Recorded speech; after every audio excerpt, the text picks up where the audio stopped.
Hello મિત્રો, કેમ છો બધા? મજામાં? તો આજે આપણે વાત કરવાના છે ગ્લુકોમા વિશે કે ગ્લુકોમા શું હોય છે, એના ટાઈપ શું હોય છે, તે કેના કારણે થાય છે, એના સાઇન એન્ડ સિમ્ટમ શું જોવા મળે છે, એને ડાયગ્નોસિસ આપણે શું કરશું અને એની ટ્રીટમેન્ટ શું આપશું. તો ચાલો જોઈએ.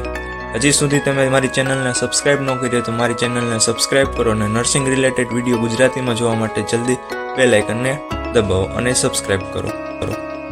પહેલાં જોઈએ તો ડેફિનેશન. ગ્લુકોમા શેના કારણે થાય? ગ્લુકોમા ઇન્ટ્રાઓક્યુલર પ્રેશર વધી જાય એના કારણે ગ્લુકોમા થાય. આંખની અંદર બે ફ્લુઇડ આવેલું હોય, એટ્રિયસ હ્યુમર અને વેનિયસ હ્યુમર, જેમાં એટ્રિયસ હ્યુમરનું પ્રોડક્શન વધી જાય અથવા આઉટકમ ઓછું થઈ જાય તેના કારણે ઇન્ટ્રાઓક્યુલર પ્રેશર વધી જાય તેના કારણે ગ્લુકોમા થાય, જેથી ઓપ્ટિક નર્વસને ડેમેજ થાય, તેના કારણે લોસ ઓફ વિઝન જોવા મળે અથવા પ્રોપર બ્લાઇન્ડનેસ જોવા મળે, જેને ગ્લુકોમા કહેવામાં આવે છે. નોર્મલ ઇન્ટ્રાઓક્યુલર પ્રેશરની વાત કરીએ તો નોર્મલ ઇન્ટ્રાઓક્યુલર પ્રેશર 16 થી 22 હોય. જો 22 કરતાં ઇન્ટ્રાઓક્યુલર પ્રેશર વધી જાય તો તેને એ કન્ડિશનને ગ્લુકોમા કહેવામાં આવે છે. આ હતી એની સિમ્પલ ડેફિનેશન. હવે એને આગળ વાત કરીએ તો એના ટાઈપ્સ. એના મેઇનલી 4 ટાઈપ છે: congenital glaucoma, open angle glaucoma, close angle glaucoma અને સેકન્ડરી ગ્લુકોમા. તો પેલું કન્જેનેટલ ગ્લુકોમા. કન્જેનેટલ એટલે જન્મજાત. જ્યારે બાળક જન્મની સાથે જો કોઈ પણ કન્ડિશન જોવા મળે એને કન્જેનેટલ કહેવામાં આવે છે. તો કન્જેનેટલ ગ્લુકોમા એટલે બાળકને જન્મની સાથે જો ગ્લુકોમા કન્ડિશન જોવા મળે તો તેને કન્જેનેટલ ગ્લુકોમા કહેવામાં આવે છે. બીજું ઓપન એંગલ ગ્લુકોમા.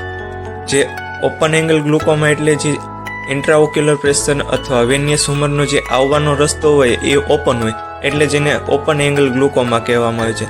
જો એનો રસ્તો આવવાનો રસ્તો ઓપન જ હોય તો એના કારણે પ્રોડક્શન એનું વધશે, જેના કારણે ઇન્ટ્રાઓક્યુલર પ્રેશર વધી જાય, એને ઓપન એંગલ ગ્લુકોમા કહેવામાં આવે છે.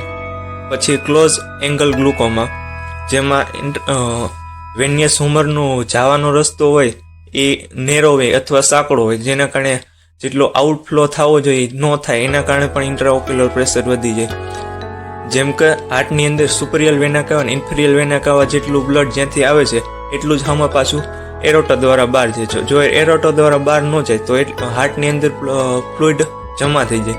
એવી જ રીતે આંખની અંદર જેટલું ફ્લુઇડ આવે છે એટલું જ બહાર જવું જોઈએ, એ ન જાય અથવા જવાનો રસ્તો જે બંધ હોય એના કારણે ઇન્ટ્રાઓક્યુલર પ્રેશર વધી જાય, તેને ક્લોઝ એંગલ ગ્લુકોમા કહેવામાં આવે છે.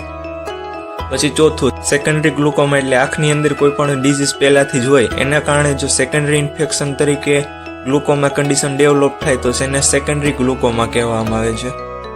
આ હતા એના મેઇનલી 4 ટાઈપ. હવે એને આગળ વાત કરીએ તો એના કોઝિસ. આ એના જનરલ નોર્મલ કોઝિસ તરીકે જોઈએ તો પેલું જેનેટિક. કોઈ પણ જેનેટિક ખામી હોય અથવા વારસાગત હોય અથવા ફેમિલીમાં કોઈ પણ ને હોય તેવા વ્યક્તિને પણ થઈ શકે છે, જેનેટિક ખામીના લીધે પણ થઈ શકે છે. બીજું હાઇપરટેન્શન. જે વ્યક્તિને હાઇપરટેન્શનની કન્ડિશન રહેતી હોય તેવા વ્યક્તિને પણ ગ્લુકોમા થઈ શકે છે. પછી આઈ ટ્રોમા. આંખની અંદર કોઈ પણ ઇન્જુરી કે ટ્રોમા થઈ હોય તેના કારણે પણ ગ્લુકોમા કન્ડિશન થઈ શકે છે. પછી ઓક્યુલર સર્જરી. કોઈ પણ આંખની અંદર સર્જરી કરી હોય એના કોમ્પ્લિકેશન રૂપે પણ ગ્લુકોમા થઈ શકે છે. પછી ડાયાબિટીસ. ડાયાબિટીસના કોમ્પ્લિકેશન અથવા સેકન્ડરી ઇન્ફેક્શન તરીકે પણ ગ્લુકોમા થઈ શકે છે. Migraine and headache. જે વ્યક્તિને લાંબા સમયથી હેડેક અથવા માઇગ્રેનની કમ્પ્લેન્ટ રહેતી હોય તે વ્યક્તિને પણ ગ્લુકોમા થઈ શકે છે. પછી નેક્સ્ટ જોઈએ તો લોંગ ટાઈમ યુઝ ઓફ કોર્ટિકોસ્ટીરોઇડ. મતલબ કે જે વ્યક્તિ કોર્ટિકોસ્ટીરોઇડ ડ્રગ વધારે યુઝ કરતા હોય તે વ્યક્તિને પણ ગ્લુકોમા થઈ શકે છે. આ હતા એના જનરલી કોઝિસ. પછી આગળ વાત કરીએ તો એના સાઇન એન્ડ સિમ્ટમ. તો સાઇન એન્ડ સિમ્ટમ ગ્લુકોમા થયેલ કન્ડિશનમાં કેવા સાઇન એન્ડ સિમ્ટમ જોવા મળે? તો પહેલું માઇલ્ડ આઈ પેન, મતલબ કે આંખની અંદર માઇલ્ડ પેન જોવા મળે. પછી રેડનેસ જોવા મળે, હેડેક જોવા મળે, લોસ ઓફ વિઝન જોવા મળે, વ્યક્તિને ઝાખું દેખાય. પછી ફોટોફોબિયા એટલે ફિયર ઓફ લાઇટ મળે, મતલબ કે વ્યક્તિ કોઈ લાઇટની સામે જાય તો એને ડર લાગે, બીક લાગે, એવું થાય. પછી બ્લડડ વિઝન, મતલબ કે વ્યક્તિને ઝાખું દેખાય. પછી ડિફિકલ્ટી ઇન કલર પરસેપ્શન. વ્યક્તિ કોઈ પણ પ્રોપર કલર ઓળખી ન શકે, જેમ કે આ કલર આ છે તો આ કલર કહેવાય, એ પ્રોપર ઓળખી ન શકે. જે આપણે કલર કહીએ એનો બીજો જ કલર કહીએ. પછી નોઝિયા વોમિટિંગ જોવા મળે. પછી કોર્નિયા ઉપર ઇડીમે જોવા મળે, પછી પીપલ ડાયલેશન જોવા મળે. આ એના સાઇન એન્ડ સિમ્પટમ જનરલી જોવા મળે. આગળ જોઈએ તો ડાયગ્નોસિસ ટેસ્ટ. એમાં પહેલો ઓક્યુલર હિસ્ટ્રી. પેશન્ટની આપણે હિસ્ટ્રી લેશું કે ફેમિલીમાં કોઈને હતું, પહેલાં કઈ રીતે થયું, એની પ્રોપર હિસ્ટ્રી લેશું કે આ શું કઈ રીતે થયું. પછી ટ્રોનોમેટ્રી. ઇન્ટ્રાઓક્યુલર પ્રેશર માપવા માટે ટ્રોનોમેટ્રીનો યુઝ કરવામાં આવે છે, જેના કારણે આપણે ઇન્ટ્રાઓક્યુલર પ્રેશરનું મેઝરિંગ કરી શકાય અને ગ્લુકોમા કન્ડિશન છે કે નહીં એ નક્કી કરી શકાય. પછી ઓપ્થેલ્મોસ્કોપ, જે ડૉક્ટર દ્વારા કરવામાં આવે. પછી વિઝ્યુઅલ ફિલ્ડ ટેસ્ટ, મતલબ કે વ્યક્તિને ઝાંખું કે કંઈ દેખાતું હોય, જોવામાં તકલીફ થતી હોય તો વિઝન ટેસ્ટ આપણે કરશું. પછી આઈ એક્ઝામિનેશન, મતલબ કે આંખની આઈનું એક્ઝામિનેશન કરશું કે આંખમાં કોઈ પણ રેડનેસ છે કે કાંઈ જોવા જડે છે કે શું જોવા મળે છે. આ એનો ડાયગ્નોસિસ ટેસ્ટ છે, જેના કારણે આપણે ગ્લુકોમા કન્ડિશન છે કે નહીં તે નક્કી કરી શકાય. પછી આગળની વાત કરીએ તો ટ્રીટમેન્ટમાં આપણે શું આપશું? પહેલાં તો એના મેડિસિન આપવામાં આવે.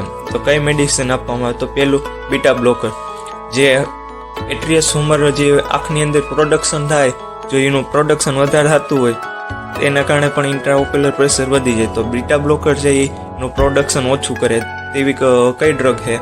તો ટિમનોલ છે, સોટાલોલ છે, જેવી ડ્રગ આપી શકાય. પછી બીજી છે કોલિનાર્જિક ડ્રગ, મતલબ કે એ પણ ઇન્ટ્રાઓક્યુલર પ્રેશરને ઓછું કરવા માટે આપવામાં આવે છે.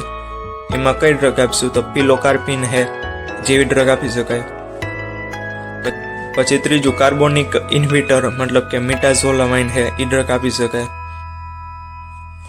પછી ચોથી ડ્રગ આપીશું એડ્રીનાલ્જિક એગોનિક્સ ડ્રગ છે, એમાં કઈ આપીશું? એપિનેફેરિન્સ, એવી ડ્રગ આપી શકાય.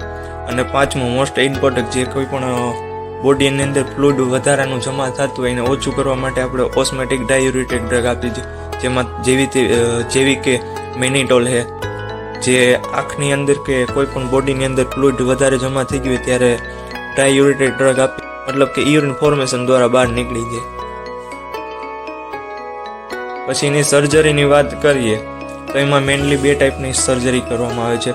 ઓર્ગન લેઝર ટ્યુબરક્લોપ્લાસ્ટી, જે ઓપન એંગલ ગ્લુકોમા હોય ત્યારે કરવામાં આવે છે.